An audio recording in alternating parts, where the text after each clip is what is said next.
Ya, kan gini loh, syirik mensyirikan, sesat mensesatkan menjadi hal yang biasa sekarang kan. Setingkat Pak Quraisy aja disebut sesat kan. Setingkat Pak Mahfud MD saja disebut sesat. Kemudian setingkat dulu Cak Nur, pemikir besar Hasanah Islam Indonesia, itu juga disebut kafir kan, gitu loh. Saya Gus Dur sama kan, sesat. Ya kebetulan saya ini adalah para pengagum mereka gitu loh. Pengagum Cak Nur, pengagum Gus Dur. Yang bikin ribut itu adalah orang-orang yang merasa dirinya tahu tentang Islam padahal nggak tahu. Akhirnya mereka itu berbicara atas nama Islam padahal nggak ngerti. Ya, ini penting sekali. Inna syirka la zulmun azim. Sesungguhnya syirik itu adalah suatu dosa yang besar, suatu kezaliman yang besar. Nah, namun untuk melabeli seseorang, mencap seseorang sebagai seorang musyrik, itu perlu kita teliti. Harus disampaikan secara bijak.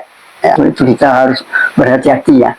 Untuk mencap seseorang, oh kamu syirik, nah itu tidak boleh, kita tidak bisa melabeli orang itu. Sebab yang tadi itu tergantung kepada niatnya.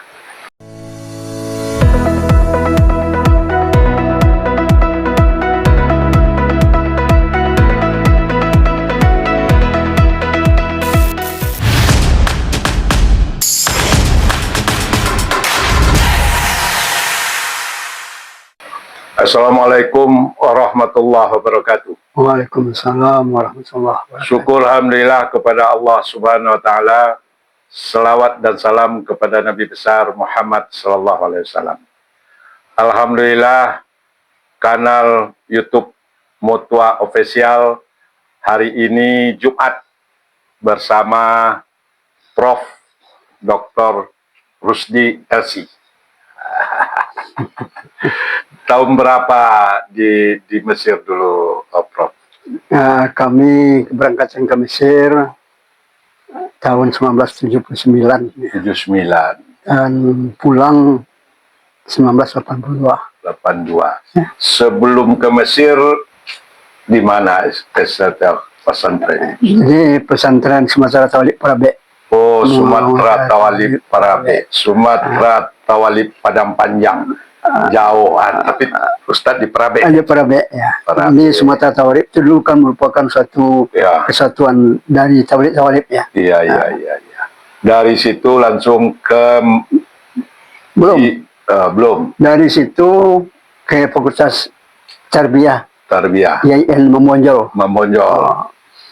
Jurusan Bahasa Arab. Sampai sarjana muda. Dari situ baru. Dari situ baru ke Mesir. Di Mesir ya? Ya, Mesir ya. Universitasnya? Al-Azhar University. Al-Azhar University. S1-nya? S1-nya di Fakultas Syariah. Syariah. YIN Memonjol. Ya. Sebab S1-nya sebenarnya dua ya. Ya, dua. Pertama di Al-Azhar. Fakultas Usuluddin. Jurusan tafsir. Termasuk Fakultas Syariah. Jurusan Ahwalus Syakhsiyah. Kemudian S2 di YIN Memonjol. S2 Memonjol. Baru S3 kita ketemu di Jakarta. Di Syahid kita di ketemu. Syahid, ya. Waktu saya lagi S2 juga kan begitu. Teman lama ini. Jadi beginilah cerita kami dengan Prof. Dr. Rusdi LC yang hari ini kita akan banyak bicara soal yang fenomenal sekarang, atau bukan fenomenal tapi dari belakangan lah. Orang mudah mensyirikkan orang. Ini syirik, berkegiatan yang sifat budaya langsung syirik. Tapi ulama yang lain juga memberikan pemikiran-pemikiran yang Ahlussunnah wal Jamaah, sehingga terjadi di tengah-tengah masyarakat kebingungan. Nah, oleh sebab itu kami dari Mutwa Official sengaja minta waktu sama Prof di dalam kesibukannya. Oleh sebab itu barangkali kita bicara seputaran syirik dan apa indikator yang dikatakan syirik. Barangkali nanti akan nampak bagi kita di mana persoalan-persoalan pemahaman-pemahaman yang sifat seperti itu. Ada lagi yang lebih ringan, bid'ah. khurafat terus. Nah, ini silakan Prof, barangkali ini pencerahan untuk para pemirsa yang hari ini menunggu-nunggu pemikiran tentang ini. Terima kasih, Prof. Jadi kalau kita berbicara tentang syirik, memang syirik itu kan terlarang ya. Ya, Bagian daripada dosa besar ya. ya, Malah menurut firman Allah Subhanahu wa taala, dosa yang tidak akan diampuni. Ya. Bahwa dosa-dosa yang lain diampuni oleh Allah Subhanahu wa taala. Innallaha la yaghfiru an yushraka bihi wa yaghfiru ma duna dzalika liman yasha. Nah, itu bahwa Allah Subhanahu wa taala tidak akan mengampuni dosa syirik dan mengampuni dosa selain itu. Itu artinya kita tidak bisa secara harfiah mengartikan ayat itu ya, bahwa kalau yang bersangkutan syirik tapi tidak bertaubat, ya tidak bertaubat, itu tidak diampuni. tidak diampuni. Yang tidak diampuni itu kalau bertobat ya diampuni oleh Allah Subhanahu wa taala. Oleh sebab itu kita melihat bahwa memang dalam keluarga ya, bahwa pendidikan keluarga itu memang dimulai dari tauhid itu. Nah, kita lihat misalnya surah Luqman itu ya, ayat 13. Ya, Wa iz qala Luqmanu libnihi wa huwa ya'izuhu ya bunayya la tusyrik billah inna syirka la zulmun azim. Ingatlah ketika Luqman berkata kepada anaknya ketika dia memberikan pengajaran kepada anaknya, wahai anak-anakku tersayang, jangan engkau persekutukan Allah, jangan engkau syirik. Itu artinya sesungguhnya syirik itu adalah satu kezaliman yang besar. Namun seperti tadi disampaikan oleh Pak Afzal Mutwa, memang kadang-kadang orang melabeli seseorang mudah saja ya. iya. Jadi kalau Tapi kita begitu pentingnya syirik, dari kecil harus ditanamkan dalam itu. harus ditanamkan tauhid. Lawan syirik itu kan Ya, tauhid. ya, tauhid. Ya, tauhid. Oleh sebab itu syirik itu kan kalau kita lihat apa yang disampaikan oleh para ulama ya, ada syiriknya namanya syirik rububiyah. Artinya orang menyamakan kebesaran Allah, kekuatan Allah, kemahaperkasaan Allah dengan yang lain. Ya. Ini itu namanya syirik rububiyah. Ada yang disebut dengan syirik uluhiyah. Syirik uluhiyah ini dalam penyembahan, dalam berdoa kita menyamakan. Artinya kita meminta selain daripada Allah Subhanahu wa taala, menyamakan kekuatan Allah dengan kekuatan yang kita syirikkan itu. Itu namanya syirik uluhiyah. Kemudian juga ada yang mengistilahkan syirik itu jali ya. Jali, ya. Jali itu mungkin bahasa awaknya jaleh ya. Ya. Jelas ya. Kalau syirik yang jali itu kan bisa kita coba ya. Dia menyembah patung misalnya. Ya. Dia menyembah jin ya, itu kan jelas ya. Jelas dapat kita kategorikan ini syirik ya. Ya. Tapi yang persoalan adalah syirik khafi, syirik yang tersembunyi. Inilah yang syirik yang tersembunyi ini memang pertama tergantung kepada niatnya. Niatnya ini kan di dalam hati kita. Misalnya seseorang dia berinfak, katakanlah begitu. Ya. Tapi niatnya adalah untuk memegahkan diri supaya terdengar oleh orang, namanya sum'ah ya, terdengar oleh orang, ini orangnya dia dermawan. Tapi itu kalau kita lihat sepintas kan tidak bisa kita cap dia syirik. Nggak bisa kita nilai langsung. Tidak bisa kita langsung. Kenapa?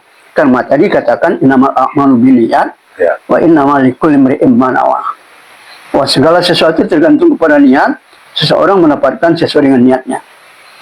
Kalau dia berinfak misalnya, dia sebutkan jumlahnya di muka umum kan tidak ada masalah. Ya. Karena berinfak itu boleh sirran, Boleh terang-terangan. Ya, boleh secara sembunyi-sembunyi. Ya. Kalau dia takut ria, dia boleh sembunyi-sembunyi. Tapi kalau untuk memotivasi orang lain, dia bisa terang-terangan. Ini tergantung kepada niat. Ini oleh sebab itu kita tidak bisa mengatakan, oh si anu itu berinfak disebutkan jumlahnya di hadapan umum, itu kan syirik dia. ria dia. Itu tidak bisa, tidak bisa. Jadi syirik khafi ini sangat berhati-hati. Khafi. Ya. Sangat hati-hati kita. Sangat hati-hati kita Melihat seseorang. melihat ya. Misalnya, kita ini kan di Minang ini adat berseni syarak berseni kitabullah. Ya. Memang budaya-budaya kita sesuai dengan kitabullah. Ya. Tapi dalam praktek di lapangan kan masih ada yang disifat bilang orang kurafat. Ya. Nah, ini barangkali budaya-budaya ini. Ini memang itu kan share bangsa-bangsa ya. Ya. Memang dulu itu kan ada budaya-budaya dari ajaran-ajaran agama terdahulu ya. Orang tidak menghubungkan lagi dengan keyakinan agama Tidak dulu berhubung lagi dengan akidah. Tidak berhubung lagi dengan akidah, tapi adalah suatu budaya. Misalnya Ya. mau mendoa dulu ya, Ya. berdoa bakar kemayan dulu, Ya. itu kan tidak ada kaitannya dengan akidah. Iya. Itu adalah tradisi yang memang di sebagian negara sudah hilang, tapi mungkin sebagian negara tertentu masih ada. Tapi kita tidak bisa menilai itu syirik. Tidak bisa kita menilai syirik. Tidak bisa kita menilai syirik. Oh, syirik itu tidak bisa kita. Iya. Nah, kita sebab kita kembalikan. Niat. Kalau niat kita. Ya. Jadi itu masih kita harus pahami masyarakat supaya dia jangan selalu melihat dan menjadi dosa kepada dirinya yang menilai. Bagaimana menurut Prof itu? Nah, jadi memang kita harus berhati-hati. Dan kita ini akan bisa merusak dia sendiri ya, mencap seorang yang tidak syirik, kita katakan syirik. Ya. Itu kan sudah dosa itu. Ya. Kemudian juga kepada kepada hubungan kita dengan yang bersangkutan, itu kan juga akan merupakan mengundang keretakan ya. Ya. Misalnya ada orang yang mengatakan si anu itu mengatakan si anu syirik, kan? Sampai kepada yang bersangkutan itu rusak, artinya berarti hablum minan nas kita rusak oleh itu. Oleh sebab itu kita harus berhati-hati ya untuk mencap seseorang, oh kamu syirik. Itu tidak boleh, kita tidak bisa melabeli orang itu. Sebab yang tadi itu tergantung kepada niatnya. Ya. Jadi kalau saya Prof, kata Imam Ghazali, jangan gampang Iya. mengatakan seseorang syirik, apalagi seorang ulama mengatakan orang syirik. Dia udah menilai langsung bagaimana. Jadi itu kan hal yang tabu sebenarnya. Ya. Kita tidak bisa menilai seorang langsung syirik, tapi mungkin kita seorang ulama kita sampaikan, mungkin secara umum kita sampaikan bahwa kalau kita berdoa, kita berdoanya hanya kepada Allah Subhanahu Wa Taala, dan tidak boleh berdoa kepada yang lain, Tapi kalau kita minta tolong itu boleh saja. Ya. Kita tolong kepada yang lain kan bisa saja, sebab kita dianjurkan untuk tolong menolong kan. Ya. Wa ta'awanu 'alal birri wat taqwa kan. Bertolong-tolonglah. Berarti itu minta tolong boleh.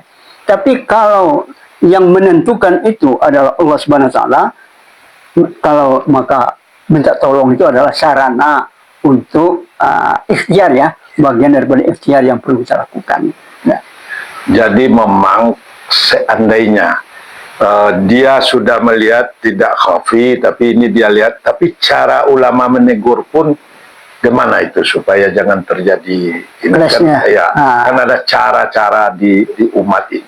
Jadi dalam hal ini kita melihat surat An-Nahl 125 itu ya. Ya. Ud'u ila sabili rabbika bil hikmah wal mau'izatil hasanah wajadilhum billati hiya ahsan. Inna rabbaka huwa a'lamu biman dhalla an sabilihi wa huwa a'lamu bil muhtadin. Itu adalah jalan yang terbaik ya.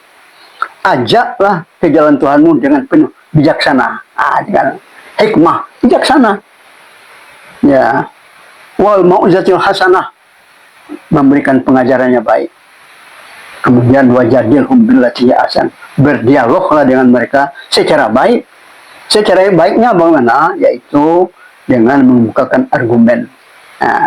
Itu namanya di dalam ulumul Quran itu debat argumentatifnya. Itu boleh. Ini menurut Abdu itu kan tergantung pada tiga kategori masyarakatnya. Ada masyarakat awam, ada masyarakat menengah, ada masyarakat atasnya. Kalau masyarakat awam ini itu bil mau'izah hasanah itu, yang memberikan pengajarannya baik, memberikan cerita-cerita yang mengandung mengandung tema-tema tertentu, menceritakan para nabi. Karena cerita para nabi itu ada orang-orang yang terkenal itu atau orang-orang yang baik, bahkan juga cerita-cerita yang tidak baik seperti Qarun itu kan cerita tidak baik itu ibrah. Laqad kana fi qasasihim ibratun li ulil albab. Pada kisah-kisah mereka yang terdahulu itu ibrah, ada pelajaran. Nah, ini untuk orang umum, orang awam, ini kita pakai. Kemudian hikmah, itu adalah kelas menengah ya. Kelas menengah itu dengan memberikan dalil-dalil yang dapat memberikan motivasi mereka. Ya. Nah, kemudian yang ketiga ini orang yang harus dengan diskusi ya, di debat diskusi. Nah, itu boleh wajadilhum, tapi billati ahsan, dengan cara yang baik. Ini kuncinya. Ya. Ini kuncinya billati ahsannya.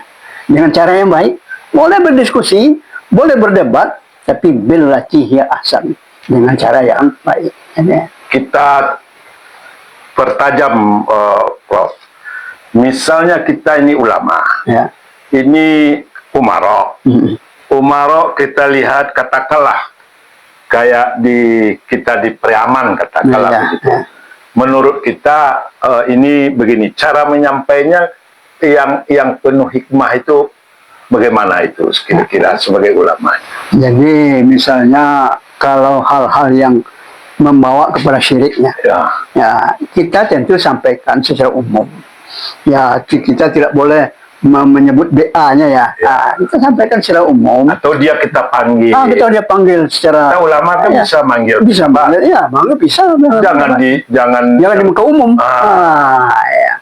Ini apa yang katakan apa yang kerjakan Bapak ini, itu menurut ini saya pakai dalil juga kita. Tidak apa-apa, tapi tempatnya jangan di muka umum. Ya. Muka umum, jangan di muka umum. Ya. Ini sangat menentukan ya. Jadi itu cara di dalam Islam juga. Ya, cara Islam. Cara menegur itu. Ya. Itu yang penuh hikmah. Penuh hikmah. Ya. Bijaksana. Ya. Dia merasa tidak dipermalukan di depan umum. Ya. Dia merasa dipanggil secara khusus, merasa tersanjung dia. Bahwa itu dia akan berkesan. Itulah hubungan ulama dan umaro. Ya. Jadi, harus sama-sama bijak. Ya, sama-sama bijak. Ya. Untuk lebih pahamnya kita ataupun masyarakat, kira-kira indikator di bahasa sekarang indikator terjemahkan oleh Prof yang dikatakan syirik itu. Jadi memang kalau kita kembali saja kepada persoalan semula ya, bahwa syirik itu kan terbagi dua tadi kan. Pertama yang berhubungan dengan rububiyah. Kita meyakini bahwa ada yang sebanding dengan Tuhan ini. Misalnya kekuasaannya sebanding dengan Tuhan. Oleh sebab itu dalam melakukan ibadah, kita tidak hanya berdoa kepada Tuhan, tapi juga berdoa kepada yang lain yang sebanding dari itu. Itu namanya syirik uluhiyah. Kalau yang rububiyahnya itu menyamakan, itu sudah syirik rububiyah, itu menyamakan Allah Subhanahu wa taala dengan yang lain. Kita lakukan itu rububiyah ya. Lalu kita lakukan beribadah itu, ritual agama kita lakukan untuk yang kita samakan dengan Allah tadi, itu namanya syirik uluhiyah. Tapi ketika ada budaya, katakanlah kita tabui, kita hadir di situ, kita menganggap itu sebuah budaya, bagaimana itu? Jadi mengtabu itu kan sudah itu kan kaitannya kan tidak ada dengan syirik sebenarnya. Ini tidak masuk wilayah agama. Tidak masuk dulu mungkin dulu ya. Dulu pada perang Karbala itu ya. Itu mungkin dulu masuk wilayah agama, perang. Tapi sekarang ini kan sudah merupakan budaya. Kita hadir di situ, tapi mungkin juga dapat kita jadikan media sebenarnya. Media tabu itu orang berara, tapi kita jadikan media dakwah kan bisa. Jangan jangan kita langsung menentang budaya-budaya. Ya, jangan menentang, tapi dijadikan itu sarana untuk berdakwah. Iya, iya. Orang sudah berkumpul, sudah berkumpul. Setiap waktu yang baik untuk dijadikan sarana dakwah.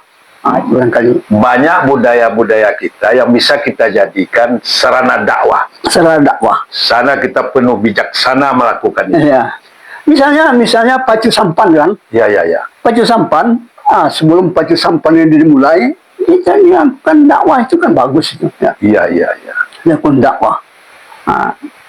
Sekarang kita ingin melihat fenomena belakangan ini, Prof. Di Jawa Barat ada Kang Deddy Mulyadi, Ya. Gubernur Jawa Barat. Saya rasa Prof mengikutilah atau pasti tahulah bagaimana pandangan kondisi fenomena ini menurut Prof sedikit. Jadi kalau saya memang saya tidak begitu mengenal secara baiknya, tapi hal-hal yang dia lakukan, itu tergantung kepada niatnya lagi kan. Ya. Jadi memang seperti yang saya disampaikan, memang dia itu kan mungkin sebagai public figure ya, tentu dia akan merangkul semua golongan ya. Mungkin itu niatnya ya, mungkin Ya. mereka merangkul semua golongan. Dan memang dia itu kan pemimpin, tidak hanya pemimpin Islam ya, pemimpin dari semua golongan. Masih seperti yang dilakukan oleh Nabi di Madinah. Di Madinah kan ada perjanjian Madinah. Ya. Kalau bahasa Pak Rizalnya kan Muahadah Madinah, ya, perjanjian Madinah. Ya. Atau Madinah Charter, itu bahasa apanya. Ya, ya. Itu kan bahwa umat Islam dengan Yahudi hidup berdampingan. Itu kan konsep Islam itu, konsep Ya. Muhammad SAW ketika membangun agama di Madinah. Sebab di Madinah itu Nabi kan berfungsi dua. Pertama sebagai Rajuluddin, pimpinan agama, itu sejak dari Mekah itu dia bawa itu. Ya. Yang kedua Rajulud Daulah, ya, pimpinan negara. Ya. Nabi mengayomi orang-orang yang non Muslim. Ya. Lebih banyak waktu itu tentu Yahudi ini dengan segala kelompoknya. Ya. Ada Bani Nadir, ada Bani Kainuka, ada Bani Quraisyah dan lain-lain. Oleh sebab itu Nabi mengadakan kerjasama dengan mereka, saling memberikan layanan kemasyarakatan, dan mereka berhak untuk membangun rumah ibadah untuk mereka dan beribadah menurut keyakinan agama mereka.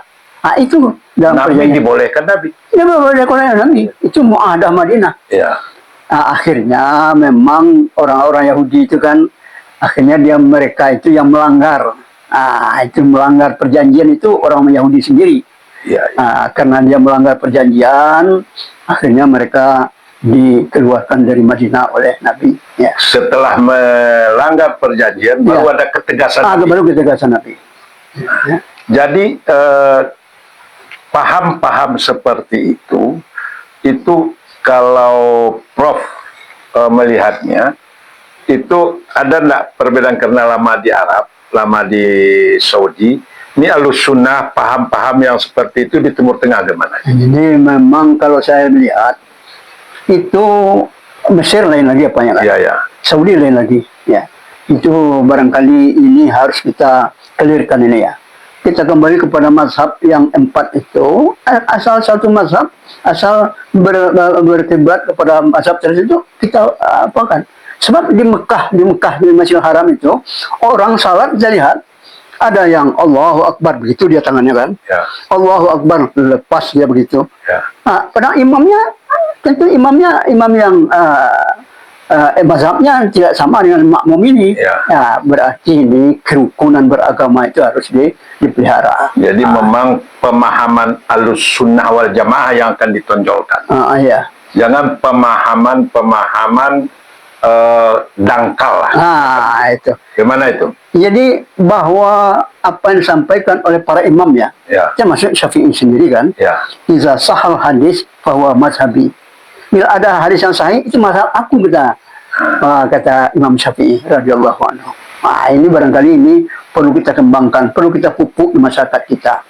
walaupun misalnya ada Tarbiyah Islamiyah, ada Nahdlatul Ulama, ada Muhammadiyah, bagaimana kita ini bersatu, barangkali itu yang penting. Iya. Artinya yang sifatnya istilah aswaja di NU di tarbiyah katakanlah Ahlussunnah wal Jamaah i'tikad Syafi'i. Kalau di Muhammadiyah fastabiqul khairat dengan tarjihnya. Inilah yang harus dipahami oleh umat Indonesia. Iya, dipahami oleh umat. Kalau ada paham-paham lain, kita coba teliti dengan baik. Iya. Bagaimana tuh, Prof? Ya memang ya asal bertentangan dengan akidah itu kan tidak mungkin kita terima itu kan. Tapi asal ada yang dibenarkan oleh salah satu mazhab itu kita terima. Jadi pemirsa sekalian, kita sudah banyak berbincang seperti yang pemirsa dengar bersama Prof. Dr. Rusdi yang banyak berpengalaman di Saudi Arabia dan guru besar IAIN Imam Bonjol yang sekarang dinamakan UIN Imam Bonjol Padang. Sekarang kita minta terakhir nasihat beliau terhadap fenomena banyak yang mensyirikkan ini. Silakan nasihatnya, Prof. Baik para pendengar dan pemirsa yang saya hormati, telah disampaikan oleh Pak Afrizal Mutwa ya, bahwa memang syirik itu adalah sesuatu hal yang perlu kita hindari. Ya, karena memang inna syirka la zulmun azim. Syirik itu adalah suatu dosa yang besar, suatu kezaliman yang besar. Nah, namun untuk melabeli seseorang, mencap seseorang sebagai seorang musyrik itu perlu kita teliti. Harus disampaikan secara bijak, ya. Harus disampaikan secara apa yang disampaikan dalam surat An-Nahl ayat 125 itu dengan hikmah, ya. Dengan hikmah, mau'izah hasanah. Dan kalau perlu dialog, ya wajadilhum billati ahsan. Sehingga kerukunan ini itu terwujudnya, kerukunan antar umat beragama terwujud, kerukunan sesama agama terwujud, dan juga umat beragama dengan pemerintah terwujud. Tri kerukunan ya. Tri kerukunan. Nah. Oleh sebab itu tidak gampang menuduh orang syirik. Tidak gampang menuduh orang syirik. Karena memang kalau menuduh orang syirik, padahal dia tidak syirik, itu kan sudah salah persepsi kita. Dosa kita, dan juga merusak hubungan kita dengan yang bersangkutan. Terima kasih Prof. sudah menjelaskan kepada pemirsa. Mudah-mudahan ini bermanfaat di channel Mutwa Official, dan Prof sehat selalu. Amin. Terima kasih Prof. Ya.